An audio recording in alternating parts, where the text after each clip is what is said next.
Jangan lupa like, komen, dan subscribe channel YouTube TVRI Bengkulu dan nyalakan lonceng notifikasinya.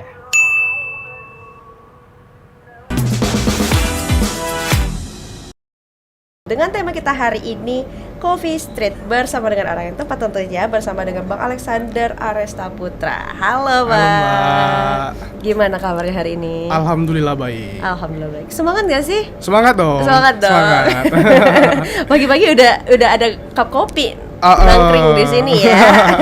Ini start dari jam berapa nih tadi siap-siap? Oh, siap-siap tadi kebetulan bangun pagi. Memang dari pagi siap-siapnya. Ya udah dari jam 7 pagi, ya? udah siap itu.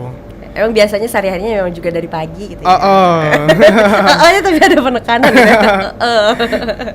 Nah, Bang, ini kan mau bahas mengenai usahanya Abang nih, Street Coffee ya. Nah, tapi sebelum itu pengen bahas tentang abangnya dulu. Asalnya ini aslinya dari mana sih? Aku kalau asalnya lahir di Bengkulu, besar di Bengkulu, tapi orang tuaku itu aslinya Bengkulu Selatan. Oke. Keduanya Bengkulu Selatan, terus kita pindah ke Bengkulu. Jadinya kalau sekarang tuh aku dibilangnya asalnya orang mana? Orang Bengkulu. Orang Bengkulu. Udah Bengkulu asli udah. Bengkulu gitu banget, ya? Bengkulu Prat lah. Oke. Bangga ya akan Bengkulu. Bangga dong, pasti bangga dong. Oke. Nah, ini kan usahanya sekarang kopi nih. Biasanya kalau orang yang buka usaha kopi itu memang udah mengenal kopi dari dulu atau udah memang tertarik zaman-zaman nongkrong kali ya, atau gimana sih kalau Abang ceritanya? Aku untuk awalnya tuh untuk masalah kopi tuh kenalnya tuh di 2019, Mbak. 2019 kenal kopi, tapi di awal kenal kopi itu aku nggak ngopi. Nah, itu gimana ya maksudnya?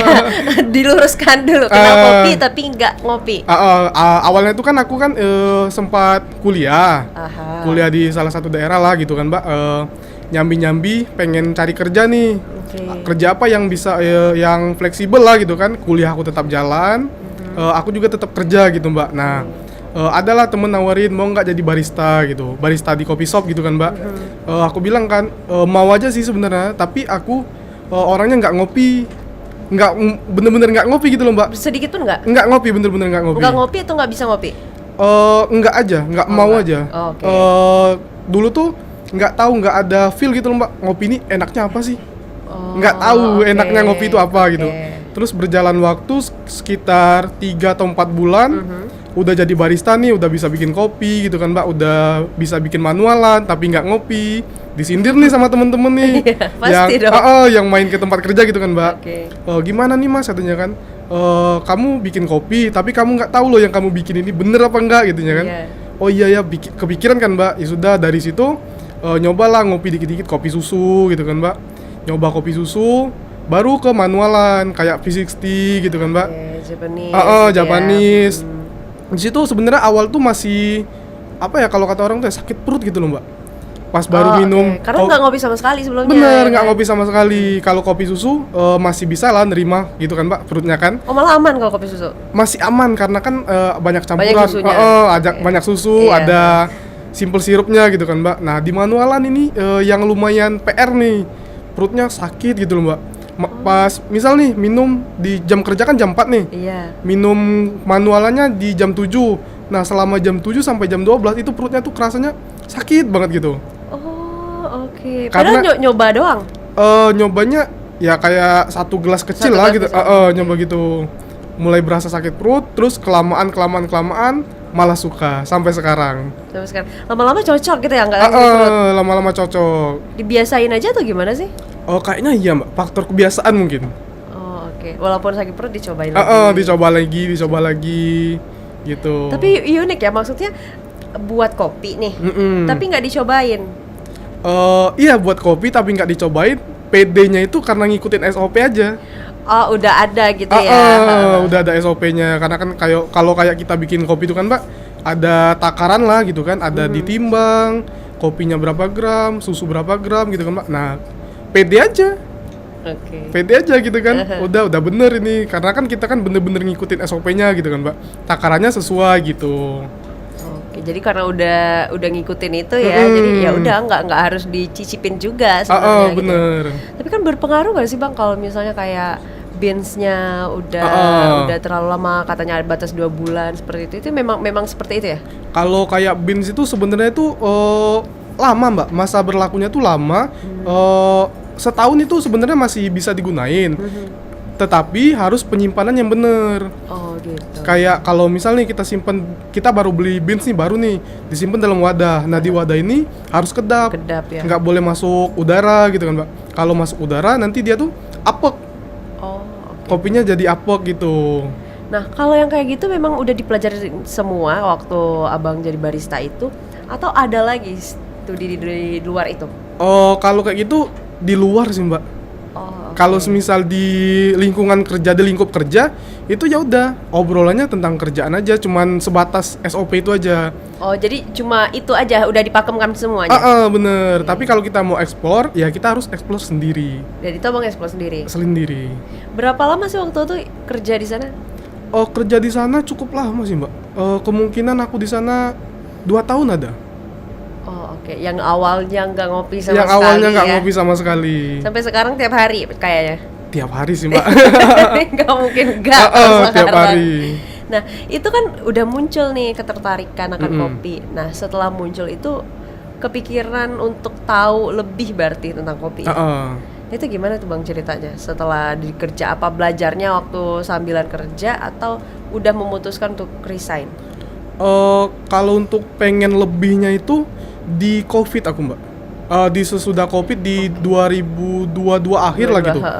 Kan kepikiran kan, aku udah mau lulus nih, bentar lagi lulus gitu kan mbak. Kedepannya aku mau ngapain nih sebelum mendapatkan kerjaan, aku harus ngapain nih biar nggak nganggur gitu mbak. Jadi pas COVID udah nih, udah nggak kerja lagi? Udah nggak kerja lagi. Karena kan nggak ada juga yang datang juga nggak ada gitu kan mbak. Jadi nggak kerja lagi, kepikiran kan mbak. Mulai dari situ kepikiran nih kalau di daerah sana kayak untuk kopi kayak gini, street bar ini udah banyak banget mbak. Nah iya, kalau di Bengkulu kayaknya baru, nggak tahu ya, aku mau ngelihatnya kayaknya baru abang sendiri. Kalau di Bengkulu kemungkinan yang pakai motor iya aku, kemungkinan loh mbak. Tapi kan karena aku nggak keliling juga, karena belum sempat keliling juga, aku taunya aku nanya ke teman-teman juga aku gitu. Tapi yang pakai mobil ada. Abang-abang yang motornya.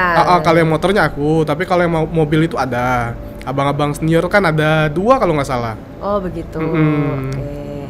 Nah ini akhirnya memutuskan untuk membuka usaha sendiri dan usaha yang belum banyak nih orang tahu, khususnya di Bengkulu ya. Itu gimana untuk kayaknya butuh meyakinkan lagi, perlu pemasarannya, marketingnya seperti apa gitu. Nah itu gimana bang?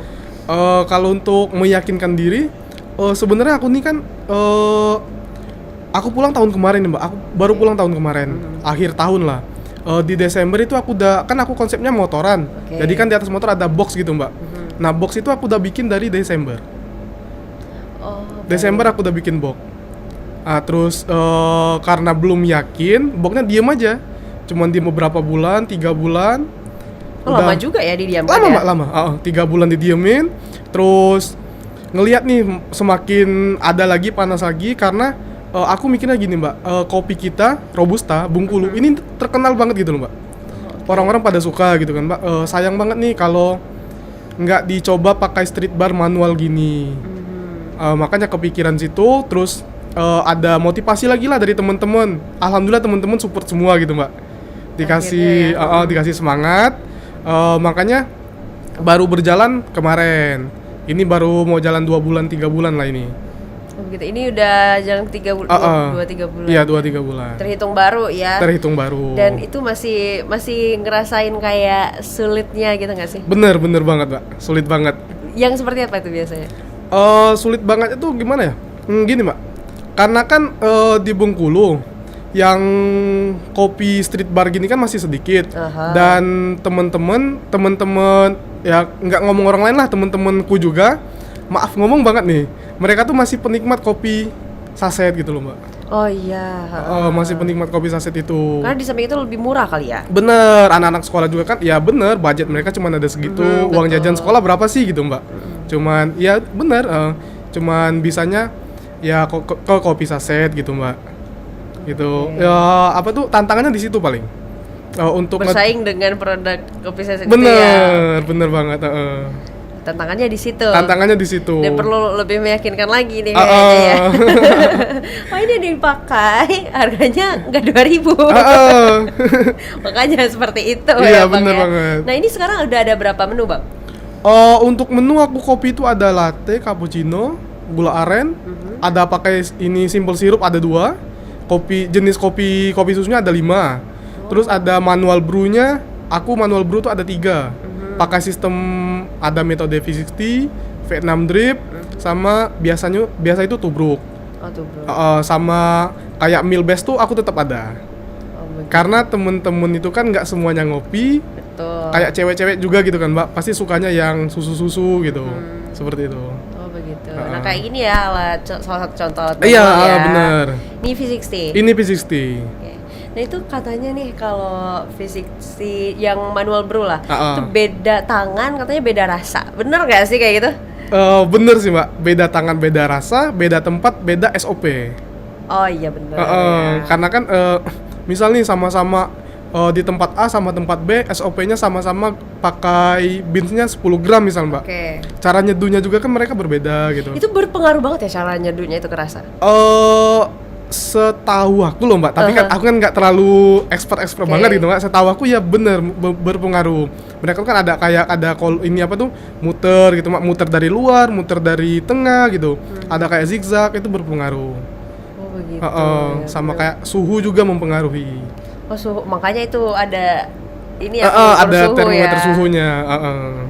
Nah katanya nih kalau lihat di video-video TikTok gitu ya, ini katanya kalau pada kesel gitu loh para barista tuh kalau banyak yang pesan V60 atau Japanese. Nah itu bener. apa alasannya? Tahan dulu tapi ya, nanti Siap. kita lanjutkan lagi.